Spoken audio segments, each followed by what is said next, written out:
Several residents in the municipality of Bagamanok, the province of Catanduanes, was evacuated due to flooding. Over 200 rice farmers asked President Marcos to stop iron sand mining in the province of Leyte. Southern Philippines Medical Center makes history with Mindanao's first deep brain stimulation surgery for Lubag. And KFC was launched in Mahi Center.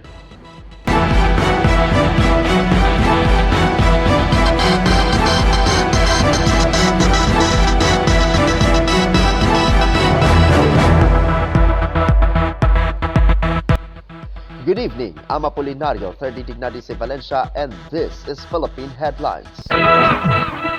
In Luzon, several residents in the municipality of Bagamanok, the province of Catanduanes, was evacuated due to flooding.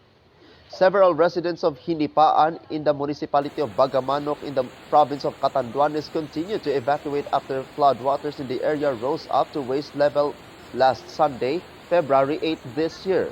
The local government carried out evacuation operations and continues to monitor the rising water levels. The flooding was caused by heavy rainfall brought about the shear line. Meanwhile, vehicles in the municipality of Bato, the province of Catanduanes, was stranded due to flooding. Several commuters and vehicles were stranded along sections of the highway in barangays Ginobatan and CP and Bato in Catanduanes last Sunday, February 8 this year. The photos shows floodwaters nearly knee-deep on the highway, forcing some vehicles to temporarily stop and wait for the water level to subside.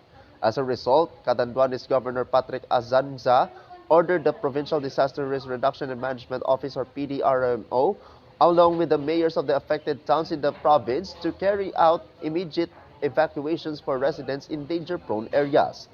The rising floodwaters in the area were caused by continuous rainfall brought about by the shear line.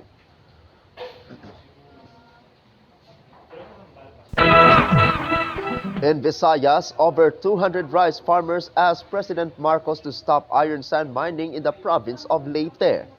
Farmers in MacArthur Town in the province of Leyte are pleading with President Bongbong Marcos Jr. to stop the iron sand mining in their communities, saying that the proposed project threatens not only their livelihoods and food security, but also their environment.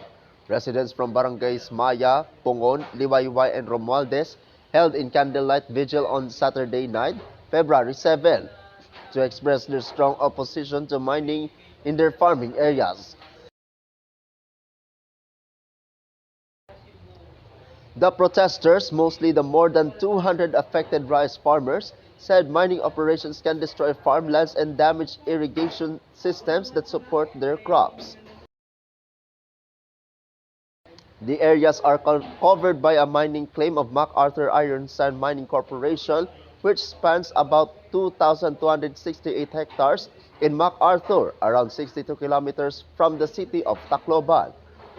MacArthur Iron Sand Mining Corporation operates as a contractor of Strong Build Mining Development Corporation or SBMDC, which holds a Mineral Production Sharing Agreement or MPSA, issued last July 28, 2007, and set to expire on July 27, the year 2032.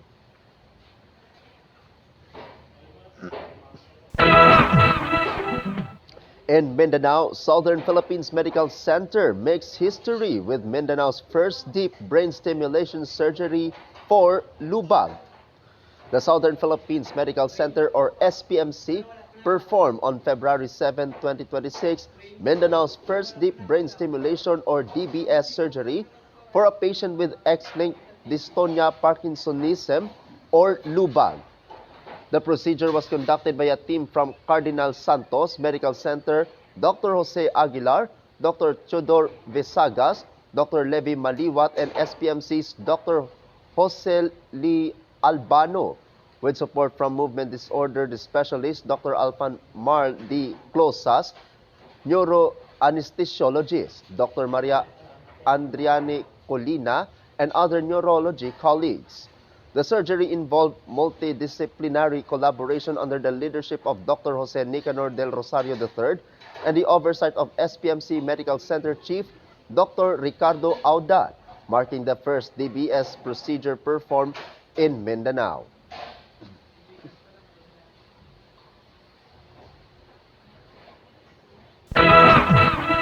In the other news, City of Iligan thanks to the City of Cebu.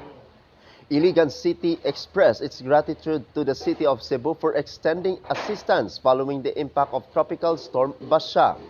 In a statement, Iligan City Mayor Frederick Siao, together with the Iligan City Disaster Risk Reduction and Management Office, or ICDRRMO, headed by Armian Aloro, thanked the Cebu City for its swift and unconditional support to the affected communities.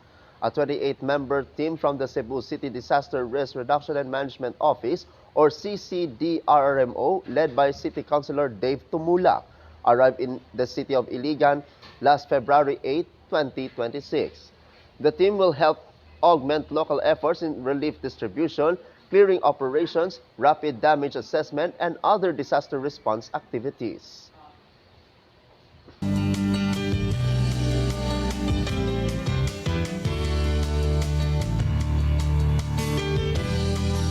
And our business update, Kentucky Fried Chicken or KFC was launched in Mahi Center.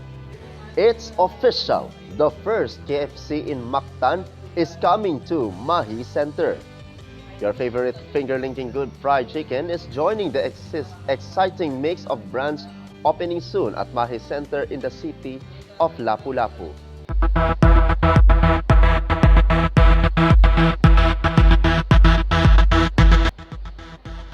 And that is Philippine Headlines this Monday, February 9, 2026. I'm Apolinario, 30 Dignati si Valencia, and this is Salakot Online Broadcasting Network.